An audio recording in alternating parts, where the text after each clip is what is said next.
Ma'am, first class is boarding right now, the flight attendant said, her tone firm. Her hand held out as if to stop the woman in front of her. Evelyn Harris looked her straight in the eye. I know, she said calmly. This is my boarding group. The attendant didn't move. Her eyes scanned Evelyn, her pressed navy pantsuit. Her natural gray hair pulled into a tight bun. Her carry-on luggage tucked neatly at her side. And yet, something about her, perhaps her skin, perhaps the ease in her posture seemed to trigger suspicion. I'm sorry. This line is for our first-class passengers only, the attendant repeated, slower this time, as if Evelyn hadn't understood the first. I am a first-class passenger, Evelyn said again, her voice now cool and precise. She reached into her bag and pulled out her ticket. Presenting it like a legal exhibit in court, the attendant barely glanced at it before stepping aside, muttering something under her breath that Evelyn didn't quite catch. But the sting was already there. As she stepped into the cabin, the energy changed.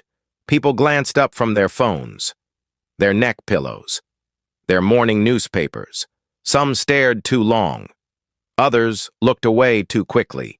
She'd experienced this before, not often, but enough to recognize the weight of it. The sense that her presence in that space, plush seats, linen service, champagne in crystal glasses required explanation, as if she were lost, or had taken a wrong turn, or worse, had stolen something. She approached her seat, 2A, and placed her coat in the overhead bin with care. Before she could sit, another attendant arrived, this one younger, her expression pleasant but distant. Excuse me, ma'am, she said. Are you sure you're in the right seat? Evelyn didn't flinch. I am, 2A, first class. She held up her boarding pass again. The attendant examined it, then forced a smile. Oh, I see. It's just, we usually have a frequent flyer who takes this seat on this route. Evelyn raised an eyebrow. And it's just that Mrs. Weatherford usually sits here, the woman said. Glancing down the aisle, Evelyn turned to see a white woman in her early 70s, impeccably dressed, lips tight, eyes narrowed. She was standing 2 rows away, arms crossed, looking at Evelyn as if she were a stain that had somehow made its way onto fine linen. I always sit there, the woman said to no one in particular, but loudly enough for everyone nearby to hear. It's practically mine. Evelyn sat down, adjusted her blazer, and crossed her legs. Not today. What happened next unfolded with the slow-motion clarity of a nightmare. The younger attendant returned 5 minutes later, this time accompanied by a male flight supervisor. His tone all forced civility and practiced condescension. Ma'am, he said with a tight smile. We're hoping to resolve a little seating issue. Mrs. Weatherford is one of our long-time passengers, and she's used to sitting in 2A. Would you mind switching to 4C? It's still first class. Evelyn looked him in the eye. I paid for 2A. I selected 2A. I arrived early and boarded properly. Why should I move? He hesitated. It's just a courtesy we extend to loyal flyers. I'm a loyal flyer too, she said. And frankly, what you're doing right now doesn't feel like courtesy. It feels like something else entirely. He glanced at his colleague, clearly uncomfortable. Ma'am, I'm not trying to make this into an issue. It already is one, she said. By now, the cabin had grown quiet. Passengers pretended to check their emails or look out the window. But many were listening. A few pulled out their phones. Then came the final blow. The supervisor left, only to return moments later with the captain. He stood over Evelyn's seat, arms crossed, eyes stern. Ma'am, he said, we need you to cooperate with the crew. Cooperate, she repeated, by giving up the seat I paid for.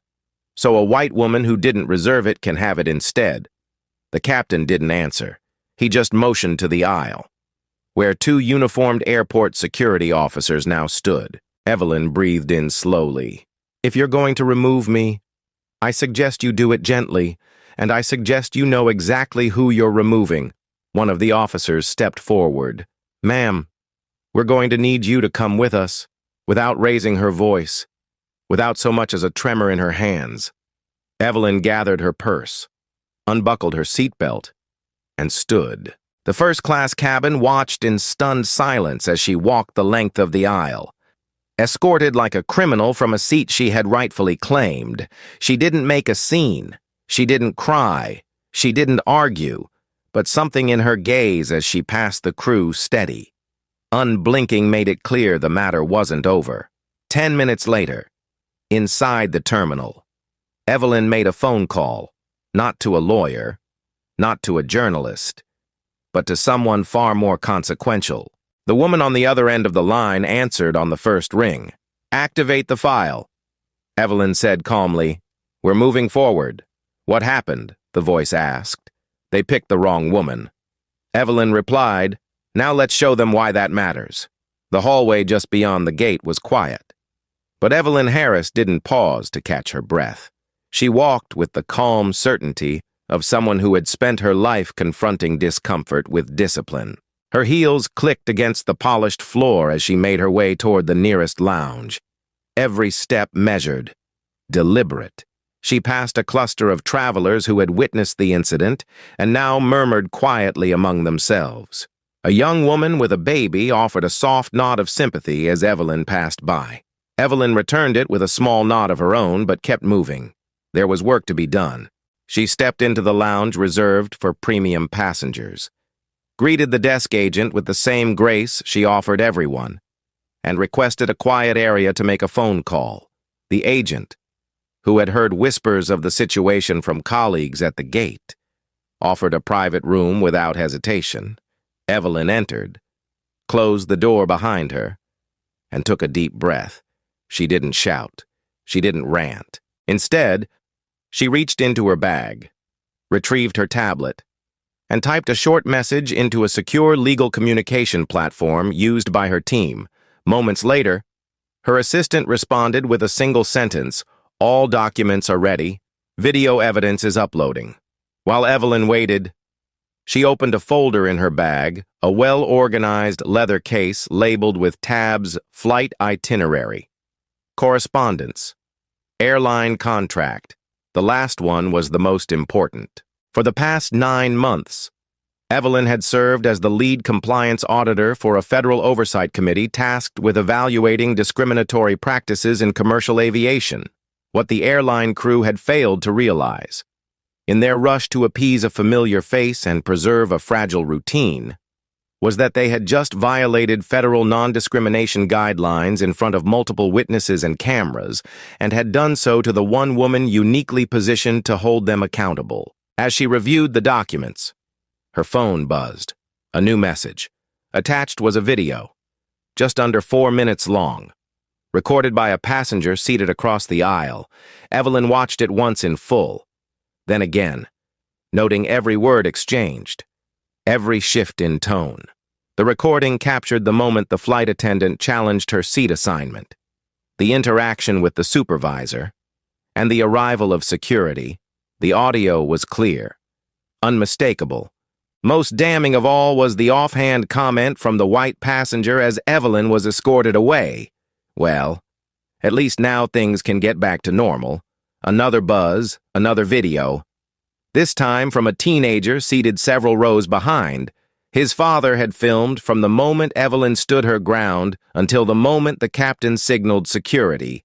2 angles, multiple witnesses, no raised voice, no disruption, only quiet refusal met with escalating pressure. Evelyn saved the videos, filed them under evidence, and began drafting a memorandum, not to the airline's customer service department, but directly to the chair of the committee she reported to.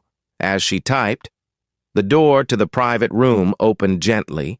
A woman in her 30s, one of the airline's public relations managers, stepped in with an apologetic smile.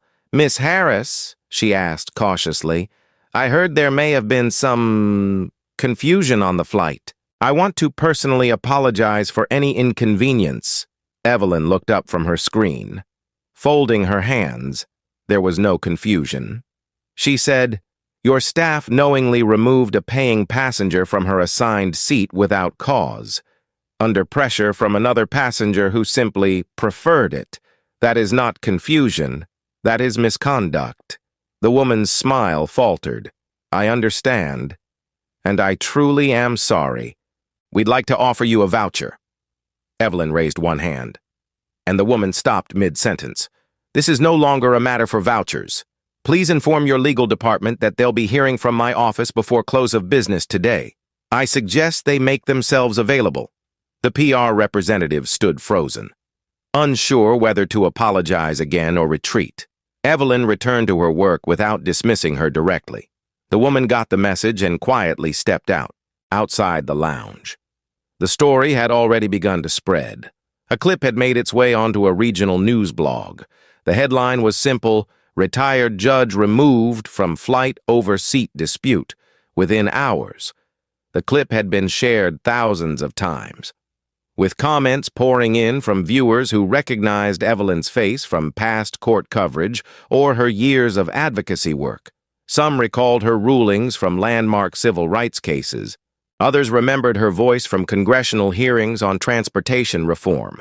In one frame of the video, Evelyn could be seen standing beside seat 2A, calmly holding her boarding pass, while the flight attendant gestured toward the rear of the cabin. In another, the security officers flanked her as she walked down the aisle. The contrast between her composed posture and the tension etched into the faces of the crew painted a clear picture, one the airline couldn't easily explain away. By the end of the afternoon, Evelyn had filed her initial report, submitted the evidence to the oversight board, and received a response confirming that a formal investigation would begin immediately. She wasn't interested in public revenge. She wasn't seeking headlines or apologies. What mattered was accountability, measurable, enforceable, and lasting. She closed her tablet, folded her coat neatly across her arm, and left the lounge without looking back. She had already made her decision. This wasn't about a seat. It was about a culture, and that culture, as far as she was concerned, was about to change. Long before Evelyn Harris ever boarded a first-class cabin, she learned how the world measured worth. Born in Montgomery, Alabama, in the spring of 1955, she was raised by a schoolteacher mother and a father who worked nights as a janitor at the local courthouse. Her childhood was framed by the quiet strength of two people who understood dignity not as something granted, but something carried, especially when no one else offered it. As a girl, she watched her mother stitch lesson plans by lamplight and her father come home bone-tired but clean-shaven, his work boots placed carefully by the door. Her parents never complained. They simply taught her, through action more than words, that fairness was a fight worth having even if you never lived to see it won. At 9, she walked her first picket line. At 10, she was spat on outside a grocery store for daring to drink from the wrong fountain.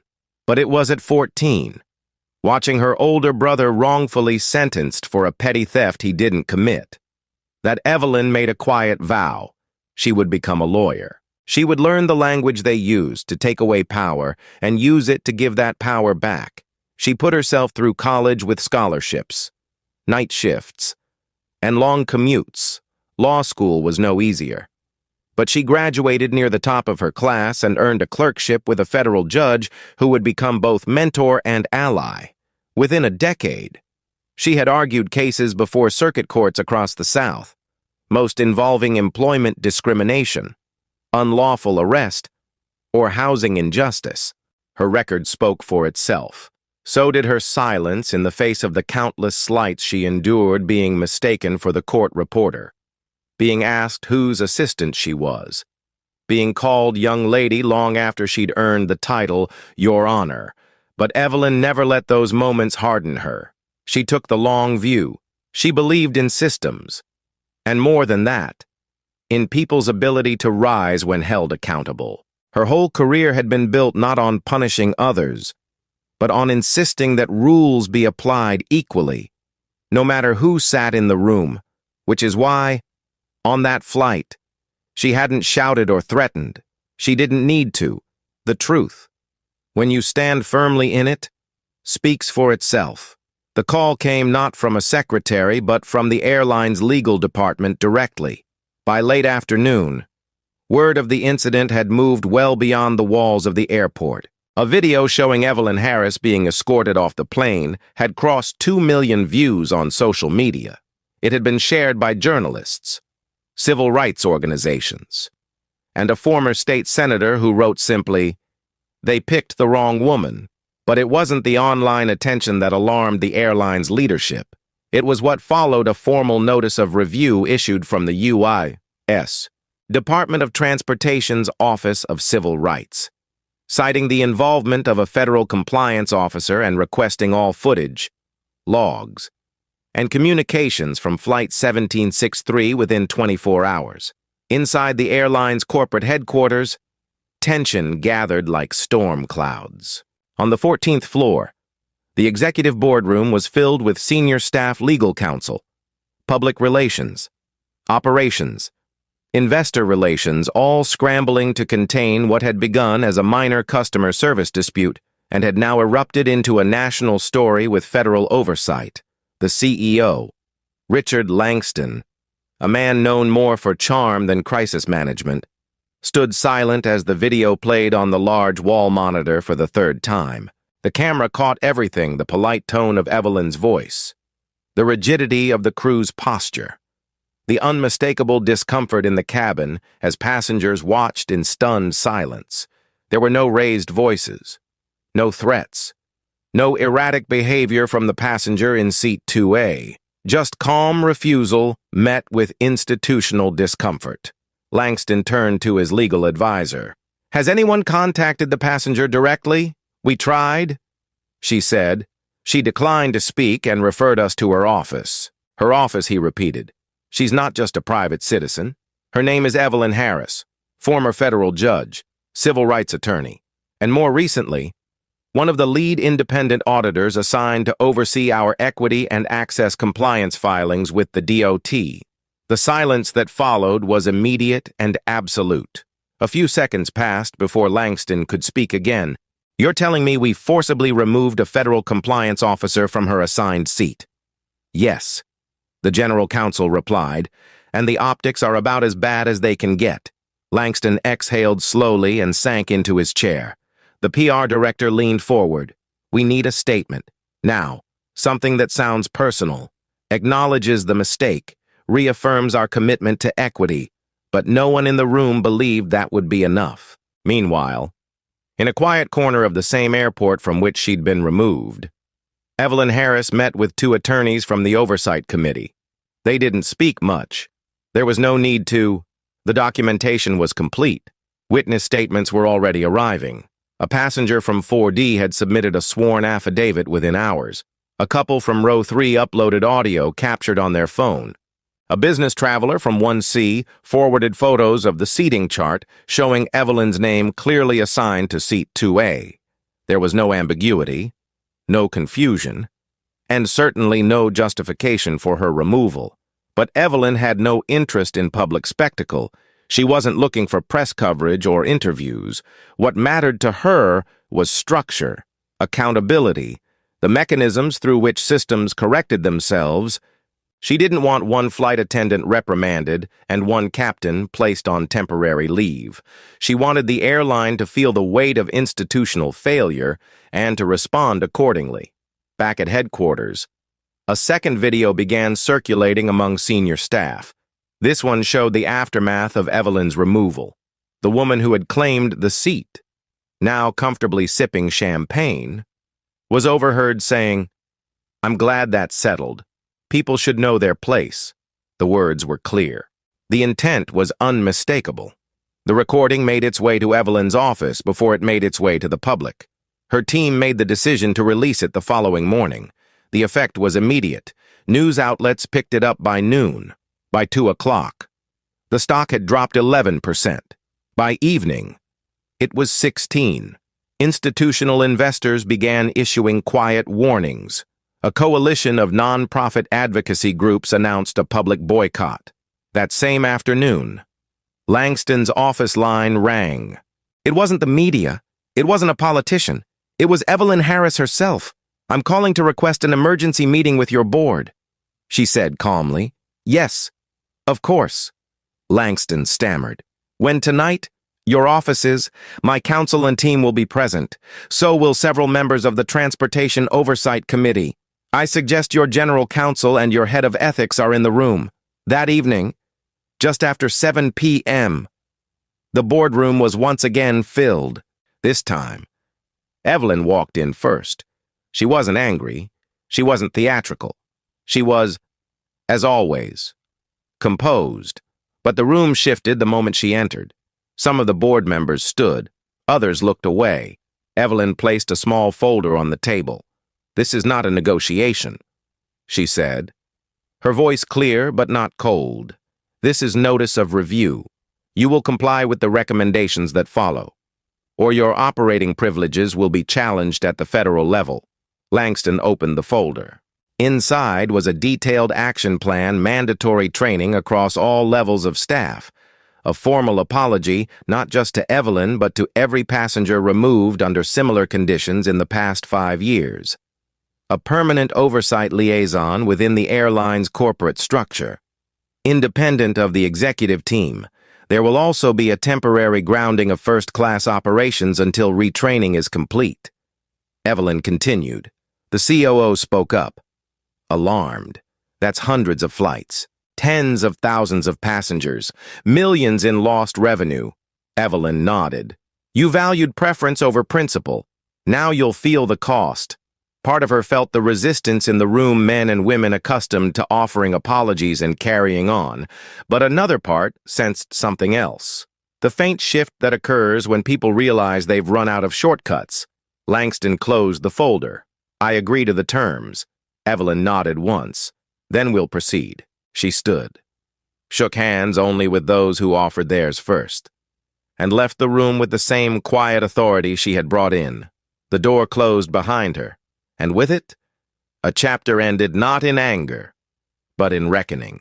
The news of the internal overhaul reached the crew involved in the incident within 24 hours. It didn't come as a rumor or a whispered warning. It arrived formally, through corporate channels, accompanied by a direct summons. Flight attendant supervisor Karen Dawson received the email while preparing for a morning departure out of Dallas-Fort Worth. Her screen flashed red with the subject line, "Immediate Personnel Review." She froze for a moment before clicking. At the same time, Captain Roland Merritt was finishing a routine pre-flight inspection when a ground agent walked up and handed him a printed notice. It was sealed and initialed, with a time and place, no explanation, no preamble. And for the first time in his 29 years with the airline, Merritt felt something close to dread. They were escorted not to HR cubicles but to a formal conference room at headquarters. The long mahogany table and sterile overhead lighting made the room feel more like a courtroom than a workspace. At the far end sat the company's vice president of ethics and compliance, flanked by 2 representatives from legal and 2 from human resources. There were nameplates, transcripts, copies of policies, and an open laptop displaying video stills. Images paused on each of their faces during the confrontation with Evelyn Harris. Karen sat stiffly, arms folded. Captain Merritt, usually composed and amiable, looked 10 years older than he had the day before. The third person seated with them, lead flight attendant Brianna Shaw, kept her hands folded tightly in her lap, saying nothing. The VP of Compliance began without ceremony. "We are here to inform you that your conduct on Flight 1763 is under official review, following the confirmed removal of a first-class passenger in violation of federal travel regulations and company policy. This review includes video and audio documentation, as well as multiple eyewitness accounts." Karen shifted in her seat. "We were following procedure. That seat is usually assigned to Mrs. Weatherford. She's one of our top-tier clients. I was trying to prevent a confrontation. You created one." The VP replied calmly, "Not by enforcing safety regulations, but by enabling bias." The passenger you removed held a confirmed ticket, valid ID, and met every condition for that seat. You prioritized personal preference over policy, and in doing so, you violated not only this airline's standards, but federal law. Captain Merritt cleared his throat. I relied on my crew's judgment. I didn't see the initial incident. I was told there was a disruption, and you did not verify. The attorney replied, you acted on assumption, not fact. That's not acceptable for someone in your position. Brianna finally spoke. Her voice was soft, but steady. I knew it was wrong. She said, when I saw her boarding pass, I knew, but I didn't say anything. I didn't stop it, and I regret that more than anything. The room fell silent for a moment. Then the HR officer spoke. Effective immediately. You are being placed on administrative leave pending final termination procedures. You will receive written notice within 72 hours. Your access credentials have already been deactivated. Security will escort you to collect your belongings. Karen's eyes widened. Terminated. After all my years with this company, you made a choice, the VP said quietly, and it cost us dearly. Within hours, news of the internal firings leaked. The airline issued a statement confirming the terminations, citing violations of non-discrimination protocols and failure to uphold ethical standards. But by then, the damage had been done. The crew members found themselves named in articles, tagged in social media posts, and criticized by thousands of viewers who had seen the videos. For some, it was a public reckoning. For others, it was a personal collapse. Captain Merritt quietly submitted his early retirement paperwork and withdrew from all industry committees he once proudly served. His email inbox filled with rejections from smaller airlines positions he had once considered beneath him.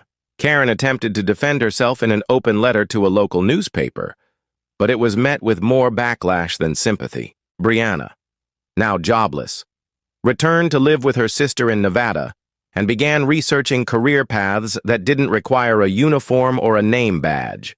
Yet the consequences didn't stop with the individual crew. The airline's board of directors, under intense scrutiny, demanded a full audit of first-class booking and complaint records over the past 5 years. The findings were troubling. There were repeated patterns, passengers of color being reassigned, questioned, or removed from premium seats more frequently than others. In some cases, those changes had been documented as preference adjustments or conflict avoidance. The terms had seemed innocuous at the time. Now they read like codes for quiet discrimination. The board mandated sweeping reforms. First, every staff member, from check-in agents to flight captains, would undergo mandatory civil rights and bias training, designed and led by an independent body. Second, the complaint resolution system would be rebuilt from the ground up, with anonymous reporting mechanisms and third-party oversight. Third, a restitution program was introduced for passengers who had previously filed discrimination complaints, including travel credits, formal apologies, and in some cases, direct compensation. More than 6,000 employees were scheduled to attend mandatory training sessions over the next 90 days. Evelyn Harris, though not involved in their design, was present for the launch of the program. She stood at the back of the auditorium, hands clasped lightly in front of her, and listened as the CEO addressed the staff. This isn't about protecting the company's image. He said, it's about restoring the company's soul.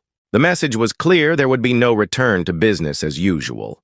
Not for the employees who had crossed lines, and not for the passengers whose faith had been broken. Still, there were moments of grace. In one training session, a young gate agent stood up and shared her own story of being told to watch her tone when advocating for a black family whose seats had been switched without explanation. She spoke with courage. And in the room, she wasn't alone. The firings were necessary. The reforms were overdue. But the deeper change, the cultural shift that Evelyn had hoped for, had only just begun. And while the airline's public statements would carry the official tone of apology, the true measure would be what happened next, when no one was filming, when no stories were trending, and when the quiet moments tested whether dignity would prevail over convenience. Change didn't come easily. It rarely does in systems that have operated for decades on quiet assumptions and unspoken rules. But under pressure, the airline began to shift not in surface-level gestures or temporary policy changes, but in meaningful, structural ways that altered how it saw itself and how it treated others. A comprehensive retraining program was launched, not just for public relations or compliance, but because something deeper had been exposed, something that required more than apologies to repair. Every single employee, from top-level executives to overnight cleaning crews, was scheduled to participate in a new mandatory equity program spanning 48 hours of instruction and scenario-based simulations. Sessions were held across multiple hubs, requiring the airline to briefly ground certain routes, including all first-class services for 72 hours. That decision alone cost the company millions in lost revenue and penalties, but it was not optional. It was the price of rebuilding public trust. The program itself was rigorous and often uncomfortable. Employees were shown footage not just of Evelyn Harris's removal, but of other documented incidents involving subtle or overt bias over the years. They were asked to sit with those images, to identify the moment where protocol had been replaced by prejudice, and to reflect on what they would have done differently. The goal wasn't to shame, it was to reckon. In one session, a baggage handler from Chicago stood up and admitted that he used to quietly assume certain passengers didn't belong in priority lines, based on how they dressed or what language they spoke. In another, a senior pilot said he realized he had never once questioned an assignment change that disproportionately affected women of color. Supervisors were taught not only how to recognize discriminatory behavior, but how to respond to it without defensiveness. Managers were instructed to listen, truly listen, when employees raised concerns, even if the accusation wasn't easy to hear. Most importantly, crew members were empowered to speak up when something felt wrong, even if it meant challenging a superior. Evelyn's message had made one thing clear: silence was no longer neutral. It was complicity. But Evelyn understood that accountability, while essential, couldn't be the final goal. Justice without room for restoration led to fear, not growth. So, after weeks of reflection and quiet planning, she announced a new initiative through a nonprofit she had long supported, the Second Horizon program.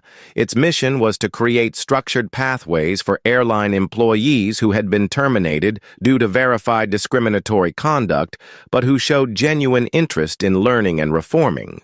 Applicants were required to undergo an intensive vetting process, including written reflections, interviews with ethics counselors, and attendance at a restorative justice forum. If accepted, they would complete a 6-month rehabilitation curriculum that covered civil rights history, cultural competency, passenger rights, and crisis communication. It wasn't a shortcut back to employment. It was a proving ground. To many, the announcement was surprising. After all, Evelyn had become the public face of the incident. Some assumed she would want nothing more than to watch the crew responsible disappear from the industry altogether. But Evelyn never believed in vengeance.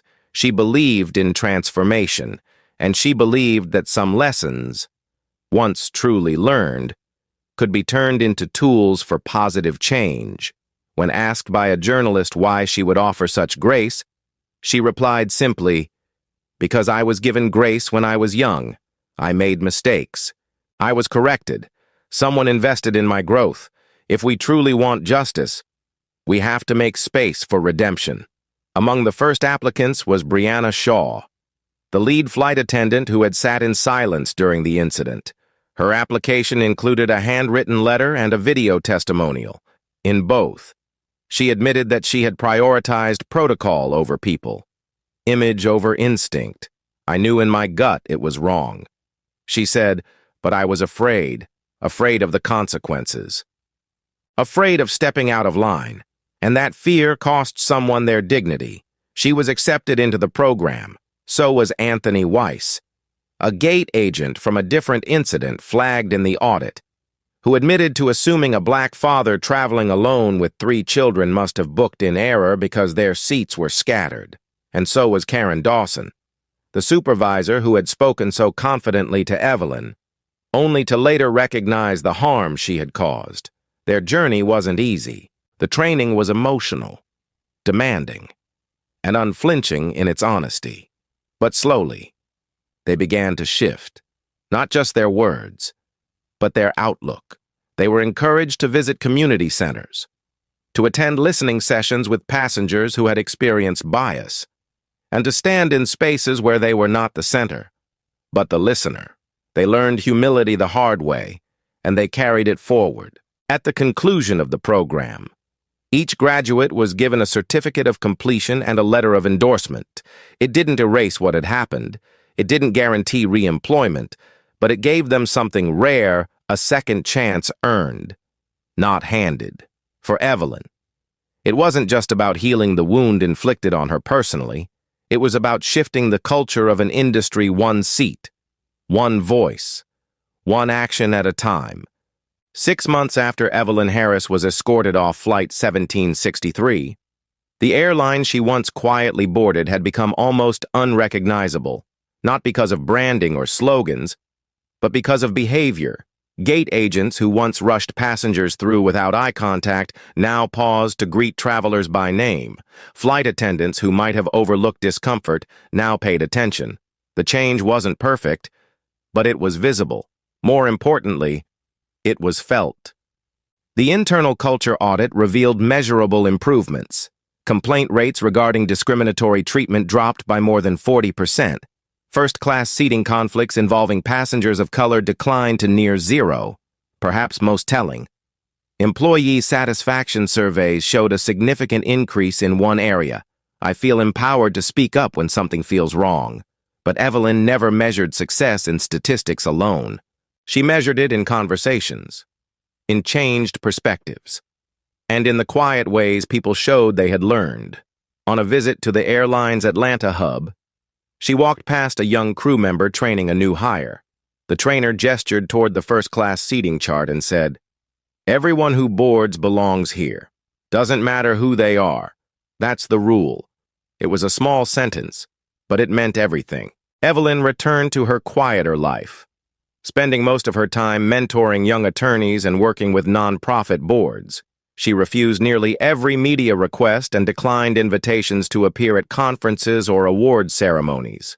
She had never wanted to become a symbol. She had only wanted to hold one seat that was rightfully hers and, through that act, protect the dignity of others who might never get the chance to defend themselves. In her home office, she kept only one memento from the ordeal, a printed still from the video taken by a passenger during her removal. In it, she stood tall, purse over one shoulder, expression composed. Behind her, a dozen passengers watched, silent witnesses.